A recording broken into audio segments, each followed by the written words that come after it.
সব জানতি, সব জানার পর তুই আমার সাথে বেইমানি করলি কেন? কিরে দোস্ত, কি হয়েছে তোর? তুই এমন করতেছিস কে? আরে নাটক বন্ধ কর। আমার কলিজার টুকটার সন্তান রাস্তায় রাস্তায় ঘুরে, তুই সব জানার পরে আমাকে কইলি না কেন? বিশ্বাস কর দোস্ত, সেদিনকে তুই যারা রুটি কিনে দিলি না, ওটা তোর নিজেরই মেয়ে মানহা। হাত পাতো মামনি, এই নাও রুটি, এখন পেট ভরে খাও। আরে আরে রুটিগুলো খাইলে না কেন মামনি? জামা কেন লুকায় রাখলা? এগুলো তো পড়ে যাবো। মা আমাকে সবসময় একটা বিস্কুট খেতে দিয়েছে, মা কিছু খায় না। তোমার নাম কি মামনি? বাড়ি কই তোমার? আমার নাম মানা, আমি আমার মার বাবার পাশে বাড়িতে থাকি। কি শুনলাম?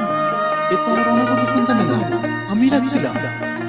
এই নাম কে রাখছে মামনি? আমার একটু কও। আমার নাম আমার মা কইছে, আমার বাবা রাখছে, বাবা রাখছে। তুই তুই আমার হাত দিয়ে রুটি দেওয়ালি, তাও সত্যটা কইলি না। আমি আমার রক্তটা চিনতে পারলাম না। আর তুই তুই তুই আগে সত্যটা কইলি না কেন? আমি কেমনে কইতাম কম? তোর মা গ্রামের লোকজনরে দিয়ে আমার ভয় দেখাইছে। সে নিজে গলায় ফাঁস দিয়ে মইরা পুলিশ দিয়ে আমার ধরাই দিবে। এই ডরেই তো আমি এত কিছু করি। আরে কেমন বন্ধু তুই? আমার পরিবারটা রাস্তায় পড়ে শেষ হয়ে গেল আর তুই চুপ ছিলি। সৈকত, আমি ভাবিরে অনেক সাহায্য করতে চাইছি। আমি দোকান থেকে খাবার নিয়ে পর্যন্ত দিয়েছি, কিন্তু সে কোনো কিছু কোনোদিন গ্রহণ করে নাই। সে নিজের জীবনের সাথে নিজে যুদ্ধ করতেছে। আমি আমি কত বড় পাপী রে! নিজের পরিবারটারে চিনলাম না, মায়ের মিথ্যা কথা বিশ্বাস করে আমার বউ বাচ্চারে 5টা বছর আমি নরকে রাখলাম। এখনো সময় আছে সৈকত, সবকিছু ভুলা গিয়া নিজের পরিবারে ফিরে আন। স্বর্ণা কই আছে? কই থাকে? এখনই কর।